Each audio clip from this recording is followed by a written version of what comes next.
Bonjour et bienvenue dans 100% Horreur. Aujourd'hui, le concept va changer un peu d'habitude. Je vais bien raconter une histoire d'épouvante, mais ça va être à vous de jouer. Vous connaissez les livres dont vous êtes le héros? Et est-ce que vous connaissez Les Chairs de Poule? Ces romans écrits par R.L. Stein à destination de la jeunesse, qui dans notre enfance nous ont fait frissonner et ont connu un succès colossal planétaire, avec plus de 400 millions d'exemplaires imprimés en anglais. Eh bien, il existe un mélange des deux, les Give Yourself Goosebumps. Ils sont sortis au Québec, il me semble, mais pas en France à ma connaissance. Ce qui fait que j'ai trouvé certains PDF des livres, mais j'ai dû les traduire moi-même. C'est donc un peu une exclusivité car ce sujet n'a pas été traité, il me semble, en France pour le moment, sur YouTube. On va se concentrer sur l'histoire Deep in the Jungle of Doom. Combien de temps durera cette série de vidéos? C'est à vous d'en décider. On verra si vous survivrez ou non.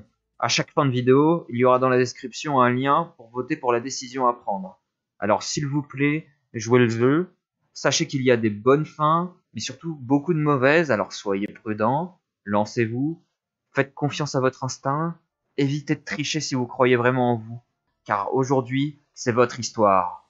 Vous n'avez pas peur quand même. Live or die. Make your choice.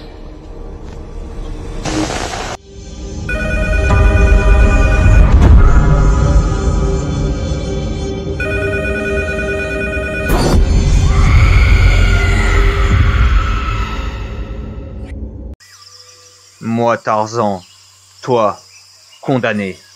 Vous êtes en vacances en Amérique du Sud. Tout est prêt pour un peu de véritable action dans la jungle. Des tigres, sable mouvant, se balancer avec des lianes, mais ensuite vous mangez des fruits enchantés et commencez à vous transformer en un monstre hideux et écailleux. Vous devez alors trouver un moyen de revenir à la normale. Et vite, avant que vos amis ne vous abandonnent dans la jungle des malheurs. Mais d'abord, vous devrez vous échapper d'un lac rempli de piranhas vicieux, ou trouver votre chemin hors d'une caverne souterraine, ou tenter votre chance avec une tribu de chasseurs de têtes. Vous contrôlez cette aventure effrayante. Vous décidez de ce qui va arriver et à quel point seront terrifiantes les frayeurs qui vont suivre. Alors prenez une longue inspiration profonde, croisez les doigts et donnez-vous la chair de poule. Très bien les explorateurs juniors. J'attire votre attention sur ce magnifique spécimen de la famille des Bromeliaceae. La guide, Madame Weedle, n'arrêtez pas de parler. Vous ne pouvez pas croire que vous êtes coincé dans un voyage d'étude de la nature. Lorsque vous avez vu la brochure du club d'explorateurs aventuriers à la réception de votre hôtel, ça avait l'air super. 3 jours dans la jungle, avec 10 autres enfants de votre âge, et un guide expérimenté. Allez, avez-vous supplié à vos parents. Nous sommes ici et vous voulez que je m'assoie au bord de la piscine toute la journée. Je pourrais le faire à la maison. Pourquoi m'emmener dans un pays étranger si vous ne voulez pas m'exposer à de nouvelles choses? Maintenant, vous souhaiteriez que vos parents aient répondu non. Au moins, votre meilleure amie Zoé est avec vous pendant la randonnée. Et même si la guide est aussi ennuyeuse que possible, la jungle est plutôt cool, il faut l'admettre. De lourdes vignes pendent et sillonnent le sentier, des fleurs étranges et magnifiques aux couleurs profondes poussent de toutes parts. Alors que vous suivez Zoé, vous remarquez une étrange fleur hérissée avec des pétales bleus et vifs sur le côté du sentier. Distraitement, vous tendez la main pour la toucher. Une brise soudaine fait frissonner les pétales bleus vifs. Non! La fleur hurle. Vous retirez votre main à la dernière seconde. Non, le cri continue. Ne touche pas à cette fleur. C'est seulement Madame Weedle. Qu'est-ce qui ne va pas, tu demandes? Est-ce empoisonné? Toxique? Est-ce que ça tire du venin ou quelque chose de cool? Bien sûr que non, Madame Weedle souffle. Cette fleur est une espèce en voie de disparition. Tu aurais pu la tuer. Elle se tourne et marche vers l'avant du groupe. Ouf, il s'en est fallu peu, dit Zoé en écartant la frange de ses yeux. Pendant une seconde, j'ai cru qu'il allait se passer quelque chose de vraiment excitant. Zoé est cool, vraiment cool. C'est l'une des raisons pour lesquelles elle est votre meilleure amie. Elle a une remarque sarcastique pour chaque situation, et elle n'a peur de rien. C'est pourquoi vous savez qu'elle est tout aussi impatiente que vous de rompre avec le groupe et de faire quelques véritables explorations. Et il y a un instant, à travers les arbres, vous avez vu quelque chose d'autre qui valait vraiment le détour. Ça y est encore, à droite, à une vingtaine de mètres. Incroyable. Ton cœur saute d'un battement devant ce que tu vois. À une vingtaine de mètres sur la droite, à travers les branches et les feuilles entrecroisées de la jungle, vous voyez un buisson.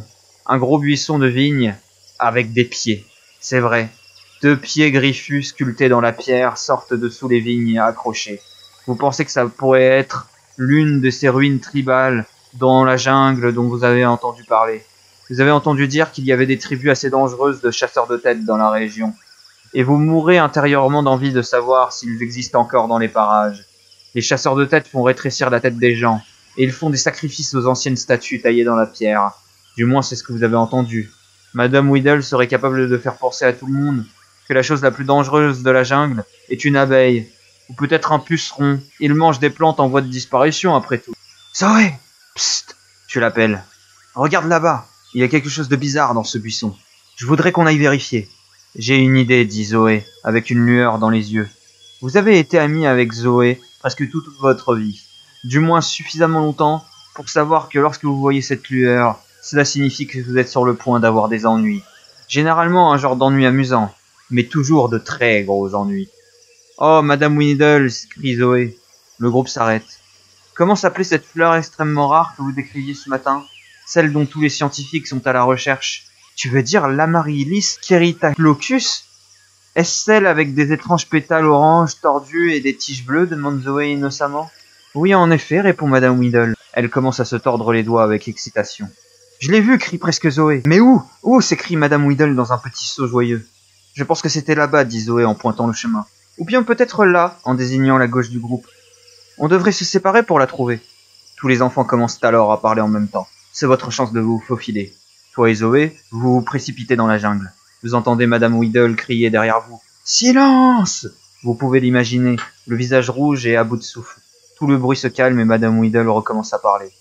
Vous restez immobile et écoutez caché derrière un grand arbre.